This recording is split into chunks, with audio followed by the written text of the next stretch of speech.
नवाब साहब ने फिर एक पल खिड़की से बाहर देखकर गौर किया और दृढ़ निश्चय से खीरों के नीचे रखा तौलिया झाड़कर सामने बिछा लिया।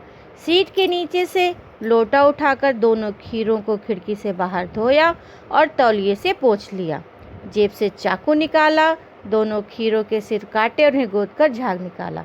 मतलब यह कि नवाब साहब उस खीरे को लेकर उसको काट कर उसकी खाने की तैयारी कर रहे हैं, क्योंकि खीरे को काट कर उसके ऊपर से काट कर उसको रगड़ के उसमें से झाग निकाला जाता है जिससे खीरे की कड़वाहट मर जाए।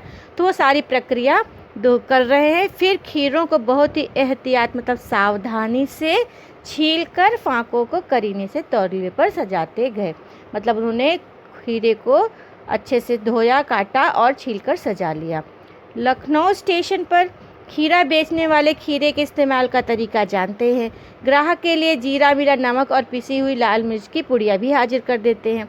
नवाब साहब ने बहुत करीने से खीरों की फाकों पर जीरा मिला नमक और लाल मिर्च की सुर्खी बुरक दी। मतलब कि स्टेशन पर से ही नवाब साहब ने उस खीरे को ख़रीदा था और जिसे वो सजा के रख रहे थे, और उस खीरे बेचने वाले ने उन्हें नमक और मिर्च की पुड़िया दी थी, जिसे उन्होंने उन खीरे की फाँकों पर वो लाल मिर्च और नमक मिला हुआ पाउडर बुरक दिया, यानी छिड़क दिया।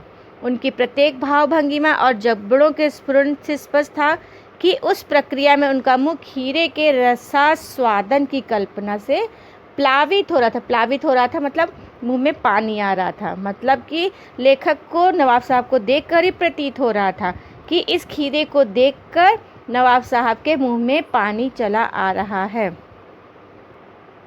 हम कनखियों से देखकर सोच रहे थे, मतलब तिरछी नज़रों से देख रहे थे, मियाँ रईस बनते हैं, लेकिन लोगों की नज़रों से बच सकने के ख्याल में अपनी असलियत पर उतर आए। मतलब कि वो बनते तो रईस हैं, लेकिन सच्चाई में उतनी रईस हैं नहीं, और वो अपनी असलियत पर चले आए हैं। नवाब साहब ने फिर एक बार हमारी ओर देख लिया, पूछ लिया कि वल्लाह शौक़ कीजिए लखनऊ का बालम खीरा। उन्होंने एक और प्रयास किया नवाब साहब ने कि शायद सामने बैठा मैं उस खीरे को खा लूं तो वो भी उस खीरे को खा सके।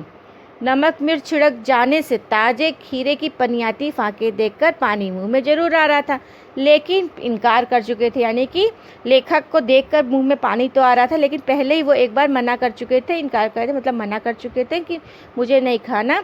इसलिए आत्मसम्मान निभाना ही ज़रूरी समझा, उचित समझा। उत्तर दिया, शुक्रिया, इस वक्त तलब महसूस नहीं हो रही। तलब महसूस मतलब खाने की आवश्यकता नहीं है या ज़रूरत महसूस नहीं हो रही। मैदा भी ज़रा कमज़ोर है, मेरा मतलब पेट भी थोड़ा कमज़ोर है। किबला शौक़ फरमाए, आप ही शौक़ फरमाइए। नवाब साहब ने सतृष्ण आँखों से नमक मिर्च के सहयोग से चमकती खीरों की फाँकों की ओर देखा।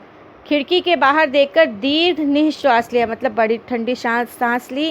खीरे की एक फाँक उठाकर होठों तक ले गए, फाँक को सूंघा, यानी कि उसको देखा, उसको सूंघा और फिर उसको महसूस किया। स्वाद के आनंद में पलकें मूंद गई, मुंह में भर आए पानी का घूंट गले से उतर गया। मतलब कि उसको देखकर उनके मन में पूरा लालच आ रहा था, लेकिन सामने लेखक के बैठ जाने के कारण वह उस खीरे का स्वाद नहीं ले पाए थे। तब नवाब साहब ने फाँक को खिड़की से बाहर छोड़ दिया, यानी कि उसको देखा, उसको सूंघा और फिर उसका अपने सांसों से ही उसका स्वाद लेकर उसको बाहर की ओर फेंक दिया।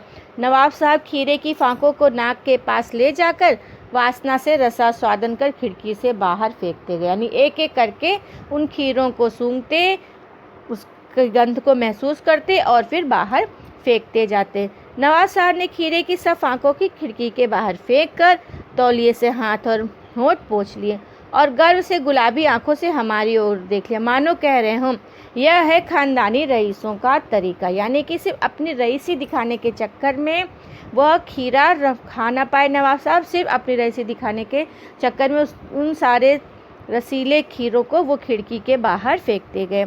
नवाब साहब खीरे की तैयारी और इस्तेमाल से थक कर लेट गए।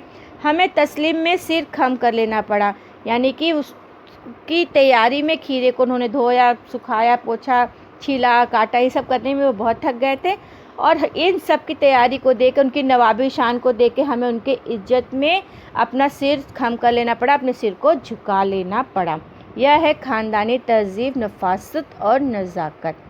हम गौर कर रहे थे खीरा इस्तेमाल करने के इस तरीक़ों को खीरे की सुगंध और स्वाद की कल्पना से संतुष्ट होने का सूक्ष्म, नफीस या एब्स्ट्रैक्ट तरीका ज़रूर कहा जा सकता है, परंतु क्या ऐसे तरीके से उदर की तृप्ति भी हो सकती है?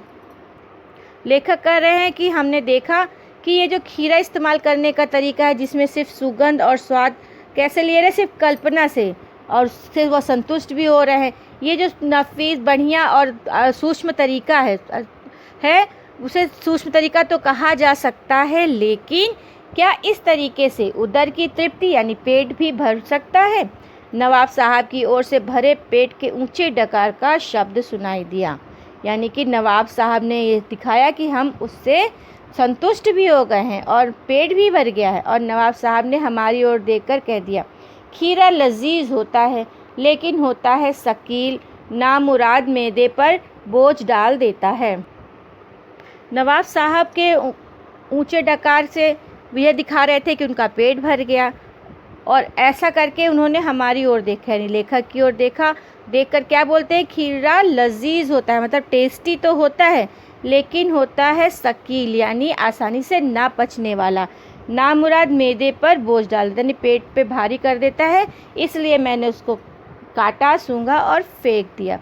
ज्ञान चक्षु खुल गए, पहचाना ये है कहानी के लेखक, नई कहानी के लेखक।